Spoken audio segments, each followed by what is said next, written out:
السلام عليكم ورحمة الله وبركاته. ازيكم يا حبايبي؟ يا رب دايما بخير. ان شاء الله في الفيديو ده هنشتغل مع بعض ايس كاب بغرزة مجسمة. الغرزة سهلة وبسيطة جدا، بتتكون من تكرار سطر واحد. كنا اشتغلنا الغرزة دي مع بعض قبل كده، لكن باختلاف عدد العواميد. الايس كاب ممكن تشتغليه لأي مقاس، بداية من المقاس الاولاني اللي بناخده اللي هو مقاس دوران الراس، وبيترتب عليه بعد كده كل الشغل لحد نهاية الايس كاب. معايا الخيط اللي انا هشتغل بيه، ومعايا الجزء الاسترتش ومقاس الابره المناسب للخيط. اول حاجه هنتكلم عنها الخيط اللي احنا هنشتغل بيه. انا هشتغل بالخيط ده اليس بيبس كريم. الشله دي 100 جرام 320 متر، انا جايباها ب20 جنيه. هنشتغل الخيط بابره مقاس 4. طبعا الخيط من الخيوط اللي هي اقل من المتوسط، يعتبر من الخيوط الرفيعه شويه، فانت ممكن تبداي بمقاس 3 ونص، ممكن توصلي المقاس ل4 حسب طبعا شدة ايديكي للغرزة. انا هشتغل الايس كاب باللونين دول، ممكن طبعا انت تشتغليه باي خيوط موجودة عندك وباي الوان تحبيها. معايا الجزء الاسترتش اللي انا هبدأ بيه الايس كاب. الجزء ده ليه فيديو معانا بالتفصيل، هحط لكم اللينك في صندوق الوصف، وكمان هتلاقوه في اول تعليق على الفيديو. انا بدأت الجزء ده ب10 غرز حشو، واشتغلت في الحلقة الخلفية رايح جاي لحد ما وصلت لمقاس دوران الراس. هو ده المقاس الاولاني اللي احنا بناخده، مقاس دوران الراس، وبتشتغلي في الحلقة الخلفية بغرزة الحشو رايح جاي. بعد ما قفلت الجزئين على بعض بمنزلقة، هاخد سلسلة ارتفاع وهاجي في نفس المكان اللي انا طلعت منه بالارتفاع، وهشتغل غرزة حشو. تمام، وهشتغل فوق كل سطر هيقابلني بالعرض هشتغل فوقيه غرزة حشو. السطر اللي بارز ده فوقيه غرزة، السطر اللي داخل لجوه ده فوقيه غرزة، وهكذا لحد دوران القطعة كلها. اشتغلت على دوران القمر كله بغرزة الحشو. بصوا، وفصلت الخيط لان انا هكمل شغل باللون التاني. لو انت طبعا عايزة تكملي بنفس اللون مفيش اي مشكلة، تمام، ممكن تشتغليه لون لونين 3 زي ما انت عايزة. خلاص، اخر غرزة حشو اشتغلتها، هاجي في اول غرزة هدخل وهسحب منزلقة، تمام، وهاخد غرزة وهسحب الخيط. خلاص كده القمر اتقفل معايا. غرزة الحشو اهي، شايفين؟ هنجيب بقى اللون التاني، هنيجي في نفس المكان هنا اهو، نفس المكان اللي قفلنا فيه، وهنربط الخيط بتاعنا وصليه بالطريقة طبعا المناسبة ليكي اهو، ربطة خفيفة كده بس للتثبيت عشان الخيط ما يفكش مننا. خلاص، وانتي شغالة خدي معاكي الخيوط الزيادة دي تحت الغرز، عايزة تسيبيها وتنضفيها بإبرة التنظيف مفيش مشكلة. خلاص اهو ربطت الخيط بالشكل ده، هاجي في نفس المكان هسحب وهاخد سلسلة ارتفاع. بصوا بالشكل ده في نفس المكان اللي انا طلعت منه بالارتفاع هرجع وهاخد غرزة حشو. فوق غرزة الحشو دي هاخد 3 سلاسل، 2 3، هلف الخيط على الابرة وهرجع في نفس المكان وهشتغل 3 عمود بلفة، 1 2 3 بالشكل ده زي الصدفة كده، تمام. بعد كده هعد غرزة 2 3، وهاجي على الغرزة الرابعة هدخل فيها وهاخد غرزة حشو. فوق غرزة الحشو 3 سلاسل، 2 3، هلف الخيط هرجع في نفس المكان وهشتغل 3 عمود بلفة، كل ده في غرزة واحدة، 2 3. بصوا بالشكل ده كمان مرة اهو، هعدي غرزة 2 3، وهاجي في الغرزة الرابعة وهشتغل حشو. فوق الحشو 3 سلاسل، 2 3، هلف الخيط هرجع لنفس الغرزة وهشتغل فيها 3 عمود بلفة، 2 3، تمام. هاجي وهعد غرزة 2 3، هاجي في الرابعة حشو. فوق الحشو 3 سلاسل، هلف الخيط هرجع لنفس المكان وهشتغل 3 عمود بلفة في نفس الغرزة، 2 3 اهو الشكل بقى كده. انا هشتغل السطر فوق غرزة الحشو بنفس الطريقة، اوصل لنهاية السطر وهرجع لكم تاني. وصلت لنهاية السطر الاول، المنظر بقى كده. خلاص دي اخر مجموعة اشتغلتها، بتتكون من غرزة حشو فوقيها 3 سلاسل، وفي نفس الغرزة بشتغل 3 عمود بلفة. باقي معايا غرزة 2 3، باقي معاكي غرزتين 3 4. اقفلي السطر على كده. بيقابلني بعد كده غرزة الحشو فوقها 3 سلاسل اللي هي كانت بداية السطر. باجي هنا فوق غرزة الحشو في حرف الفي اهو، بدخل تحت الحلقتين كده وبقفل السطر بتاعي بمنزلقة كده. السطر الاول اتقفل معايا. الغرزة بتاعتنا احنا ما بنشتغلهاش دوران، يعني ما نشتغلش ما نقفلش السطر وناخد ارتفاع ونكمل، لا احنا بنشتغلها رايح جاي عشان الغرز تكون بارزة معايا. تمام، يعني بشتغل سطر من بره من الاتجاه اللي ناحيتي وسطر من جوه الايس كاب. بعد ما قفلنا السطر بنلف الايس كاب من جوه، ده الظهر بتاع الايس كاب اهو. بصوا كده انا لفيته من غير ما اخد اي ارتفاعات ولا اي حاجه اهو، بلفه بالشكل ده. انا قفلت بمنزلقه. باجي بقى المفروض ان انا هشتغل في العمود رقم 3 من ال3 عواميد دول، وكمان في ال3 سلاسل الفراغ اللي بيكونهم ده. فعشان اوصل للعمود رقم 3 مش هينفع ان انا امشي على طول بعد ما قفلت اروح للعمود الثالث، لا انا لازم امشي بالراحه كده. باجي في اول عمود باخد منزلقه، العمود الثاني منزلقه، يقابلني بعد كده العمود رقم 3 اهو، ما بشتغلش فيه منزلقه. انا باجي برفع العمود على الابره عشان اشتغل غرزه اماميه، بس مش هتكون غرزه عمود بلفه، انا هشتغلها غرزه حشو اهو. باجي برفع العمود بدخل من جنبه كده، بصوا، وبعدي من الجنب التاني الفاضي ده بحيث ان العمود يكون على الابره بالشكل ده اهو. باجي بسحب الخيط بتاعي بصوا وباخد غرزه حشو. تمام، دي اول غرزه في السطر. بجيب العلامه بتاعتي وبعلم الغرزه دي عشان انا بعد ما اخلص السطر هقفله في المكان ده اهو. بعلم حرف الفي بتاعي، اول غرزه حشو انا اخدتها اهو. تمام، خلاص دي بدايه السطر والنهايه اللي انا هقفل فيها. بعد غرزه الحشو اللي انا اخدتها الغرزه الاماميه باخد 3 سلاسل 1 2 3، وباجي وبشتغل في الفراغ اللي ورا، بيكون رجع لورا شويه كده، الفراغ اللي بيكونوا ال3 سلاسل دول شايفين. بلف الخيط وبشتغل فيهم 3 عمود بلفه 1 2 3. تمام، بعد كده بشتغل بقى ما باخدش منزلقه ولا اي حاجه، بمشي بقى كده بسلاسه من غير اي حاجه. بروح على العمود رقم 3 على طول في المجموعه اللي بعد كده. انا معايا مجموعات اهي، بروح على العمود الثالث برفعه على الابره كده اهو، بسحب الخيط وباخده غرزه حشو اماميه او بطلع من الحلقتين، وبعدين باخد 3 سلاسل فوقيها، بلف الخيط وباجي على الفراغ اللي بتكونه ال3 سلاسل دول اهو، وبشتغل 3 عمود بلفه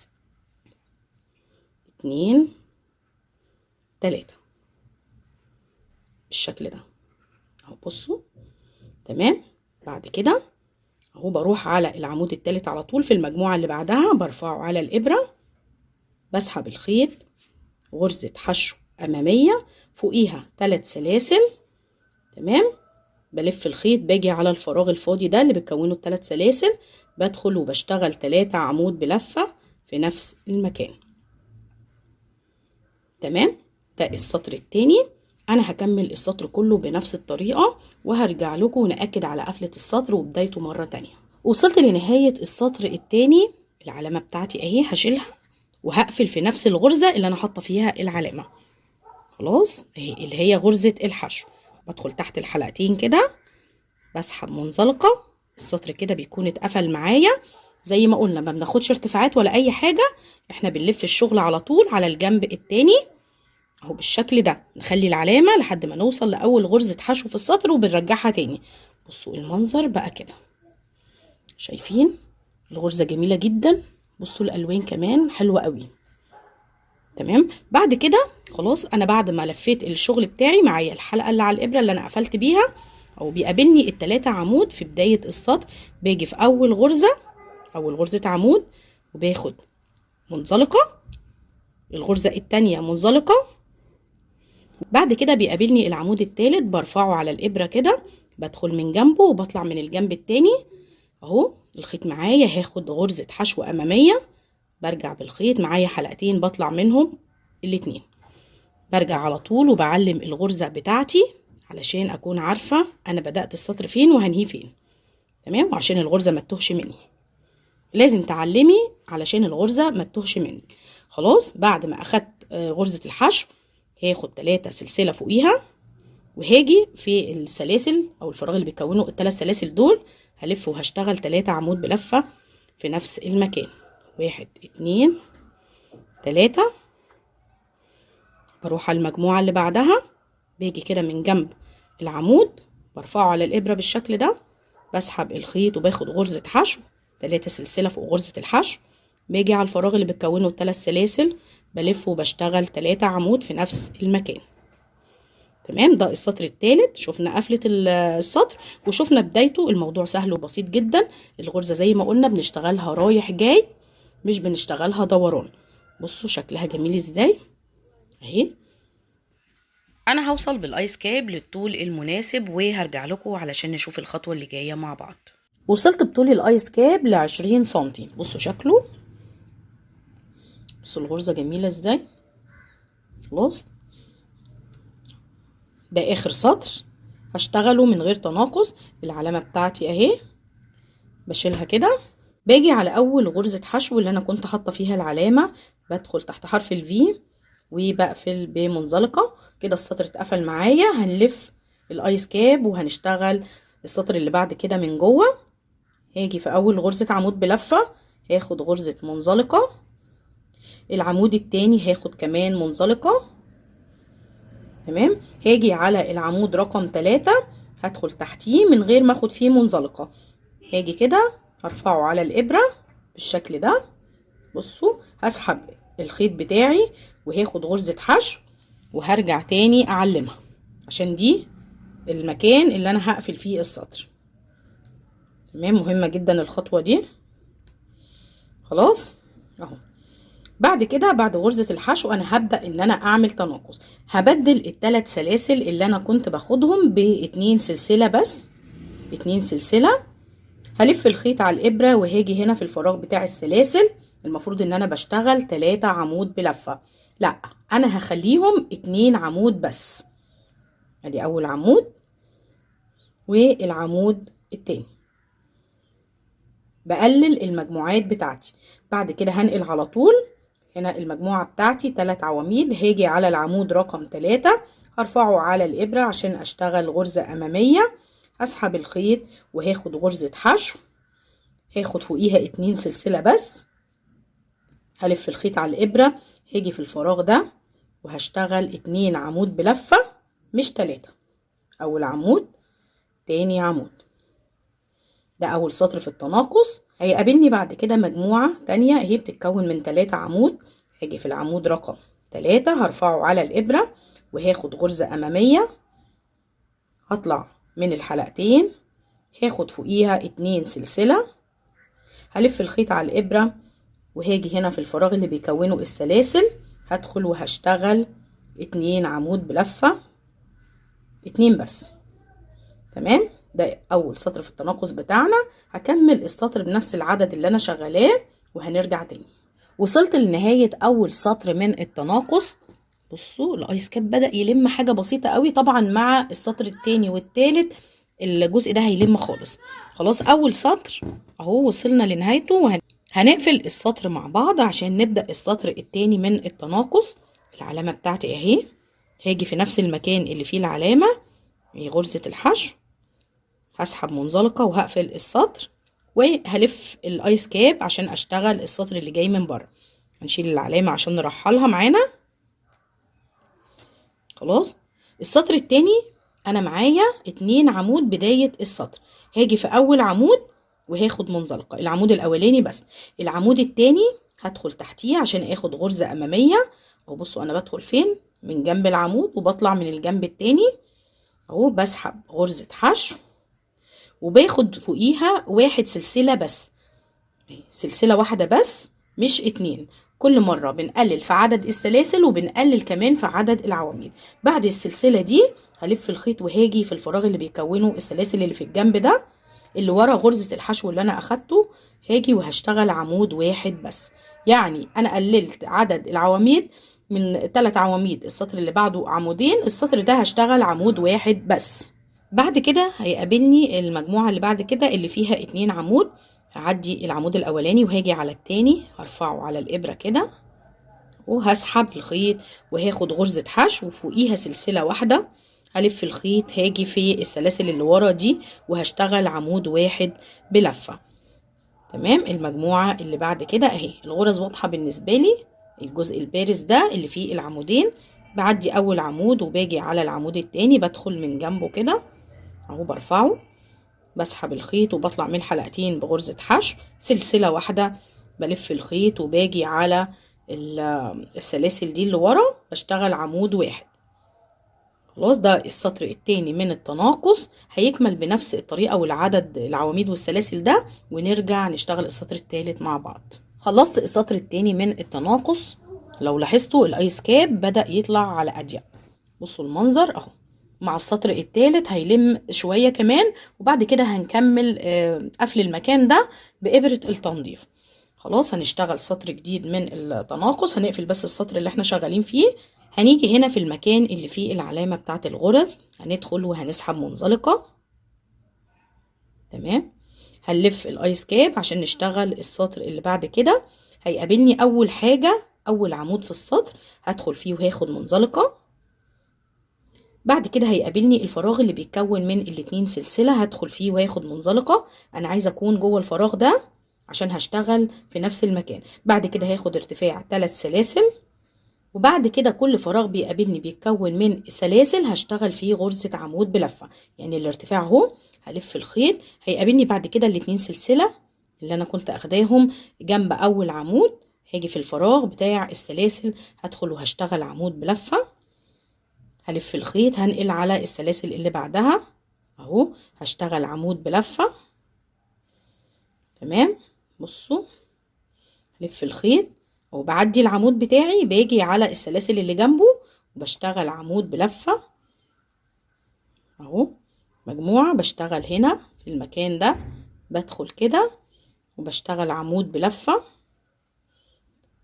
اهو، بدخل في المكان ده وبشتغل عمود بلفة لنهاية السطر. وصلت لنهاية السطر الثالث من التناقص. بصوا الجزء اللي فوق لم اهو، بصوا بقى المكان ضيق ازاي. خلاص كده انا هفصل الخيط بتاعي اهو. هاجي كده هتفصليه على مسافة حوالي 20 سنتي تقريبا، علشان لسه هنقفل الجزء ده بإبرة التنظيف. هنقفل السطر مع بعض، هنشوف هنقفله فين. خلاص، دي اخر حاجة انا شغالة من جوه السطر ده. هنيجي هنا هيقابلني الارتفاع الثلاث سلاسل اللي انا كنت اخداه اهو، ارتفاع 3 سلاسل بعد اخر عمود. هاجي في السلسلة رقم 3 لان انا حسبت الارتفاع ده عمود من الاعمدة بتاعتي. خلاص، ادي منزلقة وهاخد غرزة للتثبيت وهسحب الخيط. بصوا بقى ضيق ازاي. تمام. معايا بقى ابرة التنظيف. طبعا احنا بنقفل دايما بابرة التنظيف من جوه على الظهر بتاع الايس كاب. وهنجيب الظهر كده وهنجيب الخيط اللي احنا سيبناه الجزء الطويل شوية ده، وهنلضم الابرة بتاعتنا اهو، وهنبدأ نخيط الجزء ده او نسرجه كده كأننا بنخيط بالظبط. يعني ممكن تدخلي في العمود نفسه في حرف الفي، تعدي عمود وتطلعي من اللي بعده، تعدي عمود اهو وتدخلي في اللي بعده زجزاج اهو. بصوا كده بالشكل ده.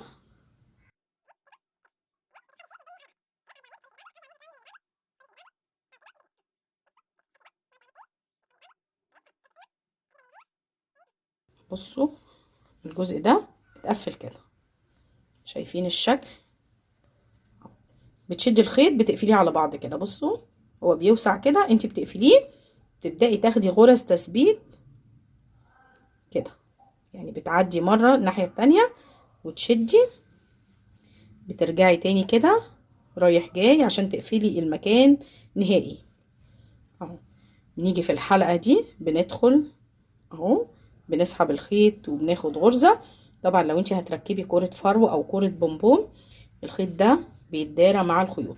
والايس كاب نفسه من جوه لو اخدنا بالنا احنا كنا اخدين خيط البدايه معانا واحنا بنقفل، بصوا ده من جوه، بصوا نضيف ازاي. وكمان الايس كاب من جوه زي من بره، لان احنا شغالين الغرزه دي رايح جاي. هنقلب الايس كاب عشان نشوف شكله اهو، بصوا شكله كده. وده الشكل النهائي للايس كاب بعد ما ركبت له كوره البومبوم دي اهي. بصوا شكلها جميل ازاي، من نفس الخيط بتاع الكمر من تحت. بصوا ده شكل الغرزه، ده الظهر بتاعه ومكان القفله اهي، شايفين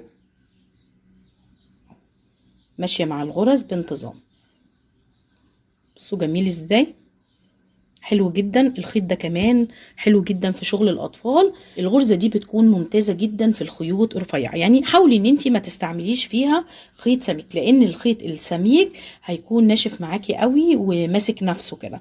لكن الخيط شويه كان رفيع، فبصوا طالعه ازاي طريه وجميله. حتى الجزء الاسترتش ده الاسوره انا اشتغلته على فتله واحده. الايس كاب اخد من الخيط اللي انا استعملته 80 جرام بالظبط. اخد ال 80 جرام انا وزنته بالكوره اللي انا ركبتها، يعني 80 جرام بالكوره والاسترتش واللون ده. اتمنى ان شاء الله ان هو يكون عجبكم. هستنى رايكم في التعليقات، ولو عجبكم الفيديو دوسوا لايك، واللي لسه بيشوفني لاول مره وما عملش اشتراك يدوس على كلمه اشتراك او سبسكرايب الموجوده تحت الفيديو، وكمان يفعل الجرس علشان يوصلوا كل جديد من الفيديوهات اللي بتنزل على القناه. السلام عليكم ورحمة الله وبركاته.